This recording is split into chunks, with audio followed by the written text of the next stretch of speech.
দর্শক, বাজেট যাদের 20 থেকে 22 হাজার এবং যারা একটি ভালো অফিসিয়াল ফোন খুঁজতেছেন তাদের বাজেটের জন্য আজকে আমরা নিয়ে আসলাম ভিভোর একটা ফোন, যেটা হচ্ছে ভিভো Y29। এটা হচ্ছে 128GB ভ্যারিয়েন্টের। এই ফোনগুলো দুইটা কালার পাওয়া যায়, একটা হচ্ছে হোয়াইট কালার আর একটা হচ্ছে ব্রোঞ্জ কালার অথবা ব্রাউন কালার, যেটা বক্সে দেখতে পাচ্ছেন। এই হচ্ছে ফোনটার আউটলুক। এটা হচ্ছে 128GB ভ্যারিয়েন্ট। এটার বর্তমান প্রাইস হচ্ছে 21,990, অর্থাৎ 22,000 টাকা। এটার আরেকটা ভার্সন আছে যেটা হচ্ছে 6/128, সেটা হচ্ছে 19,990, মানে হচ্ছে 20,000 টাকা সেটা। এটা হচ্ছে 22,000 টাকা। এবং আরেকটা হচ্ছে 8/256, সেটা হচ্ছে 24,000 টাকার ভ্যারিয়েন্ট। এই হচ্ছে ভিভো Y29। পিছনের ক্যামেরা ডিজাইন, এই হচ্ছে ফ্ল্যাশ লাইটটা রিংয়ের মতো দেওয়া হয়েছে। পরে আছে একটা ফ্ল্যাশ লাইট আছে, এটা হচ্ছে অন্য একটা ইনফ্রারেড বা অন্য কোনো সেন্সর হবে। এই হচ্ছে ভিভো Y29-এর আউটলুক। এই সাইডে হচ্ছে আপনার হচ্ছে সাইড মাউন্টেড ফিঙ্গারপ্রিন্ট। তারপর আছে ভলিউম বাটনগুলো। উপরে আছে ওয়াটার ড্রপ নচ। নিচে হচ্ছে USB Type-C এবং একটা প্রাইমারি মাইক্রোফোন, এবং এর ডান সাইডে আছে আরেকটা মেইন স্পিকার এটার।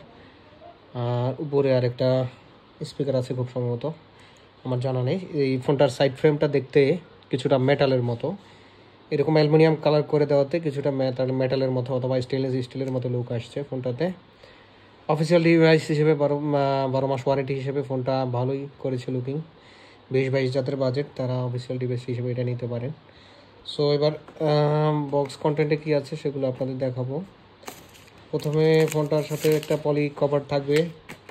পরে হচ্ছে ফোনটার সাথে অবশ্যই একটা কাভার ফ্রি থাকবে, ব্যাক কাভার ফ্রি থাকবে, যেটা হচ্ছে ট্রান্সপারেন্ট। এরপরে ফোনটাতে হচ্ছে 45 ওয়াটের একটা চার্জার আছে, এবং ফোনটা 45 ওয়াট ফাস্ট চার্জ সাপোর্ট করে, ভিভো ফ্ল্যাশ চার্জ।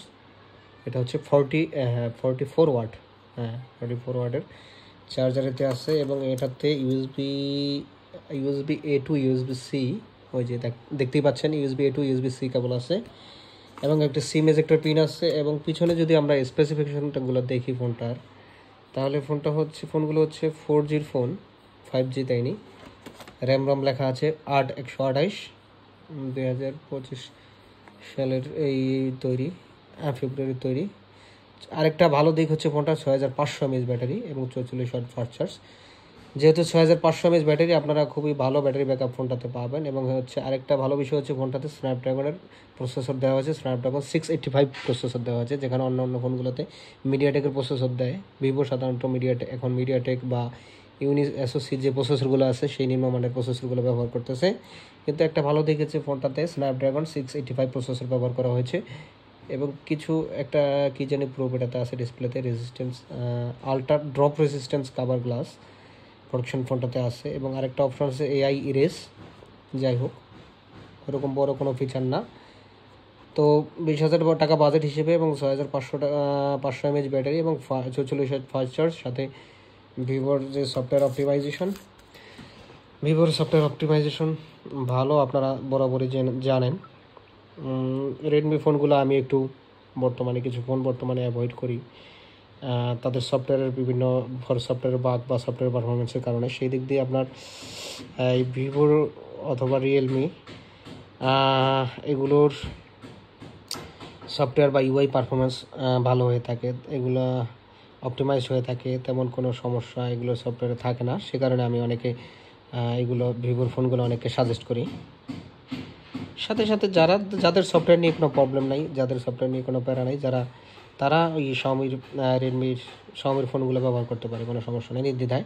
কিন্তু যারা একটু ভালো পারফরমেন্স চায়, ক্লিন UI চায়, অথবা বাক ছাড়া যারা UI চায়, তাদের জন্য ভিভো অবশ্যই ভালো অপশন। ভিভো অথবা রিয়েলমির ফোনগুলো, দামি ফোনগুলো ভালো, যেগুলো 20-20-এর উপরে আছে, 20, 30, 35 এগুলো।